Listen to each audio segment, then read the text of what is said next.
En este video vamos a hacer un brevísimo repaso por John Dewey y el activismo pedagógico. ¿Quién fue John Dewey? Básicamente uno de los importantes, más relevantes filósofos norteamericanos de finales del siglo XIX y comienzos del siglo XX, preocupados por temas de la sociedad, la ética, la moral, la convivencia en común, la democracia y también en particular la psicología y la educación. Él fue el fundador, junto con obviamente Charles Sanders Peirce y William James, de la corriente pragmática, es decir, del pragmatismo. Obviamente no tenemos tiempo en este video para explicar cabalmente lo que es el pragmatismo, pero diremos que es una corriente filosófica la más relevante del siglo XX, que tiene su repercusión en la educación, pero también en el arte y obviamente en la ciencia norteamericana. Es antidogmática, no cree que existan teorías que lo expliquen todo, es no teoricista, es antidualista y precisamente si busca la verdad de alguna forma, la busca a través de la práctica, de los resultados, de lo observable.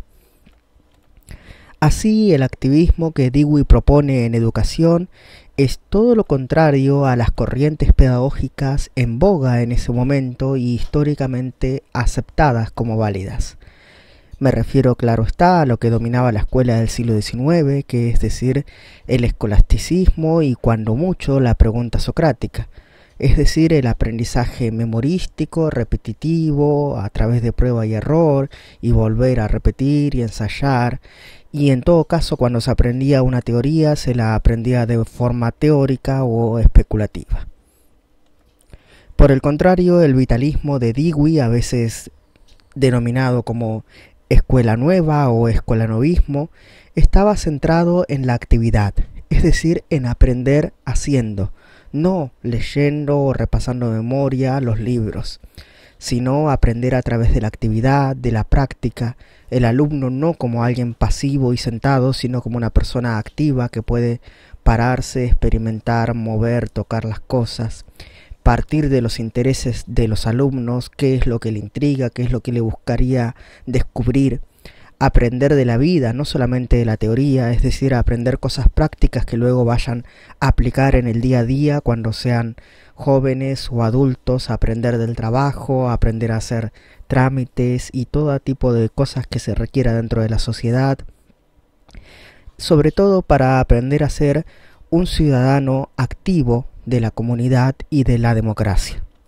Esto tiene que ver específicamente con el concepto de democracia al que adhiere Dewey y muchos teóricos norteamericanos. Se refiere a la de la democracia participativa, radical o total. La democracia no es para ellos votar regularmente cada cierta cantidad de años y listo, es decir, lavarse las manos y dejar que el gobierno haga el resto.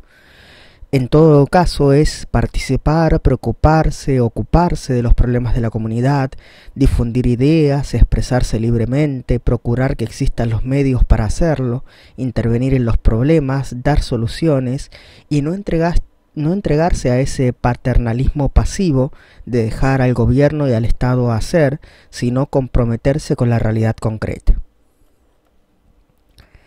Las críticas más comunes a la escuela nueva o al escolanovismo centrado en las teorías de Dewey es que precisamente en función de la actividad han perdido el norte. La función más principal y fundamental, medular de la escuela que no puede delegar en nadie más es también la transmisión del conocimiento y del saber por parte del profesor, del docente, lo cual requerirá desde luego leer y aprender y memorizar ciertas cosas. No se puede partir de los intereses de los alumnos siempre, porque primero hay que generar en ellos cierta predisposición e interés hacia las áreas del saber.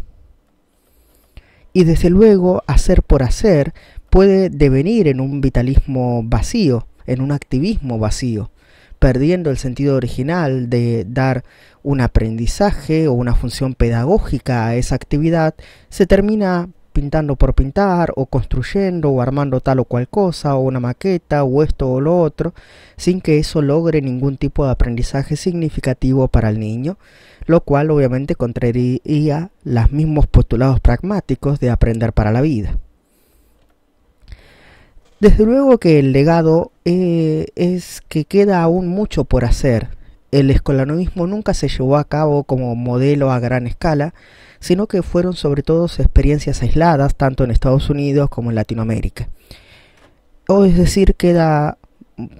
por dar mucho de sí aún.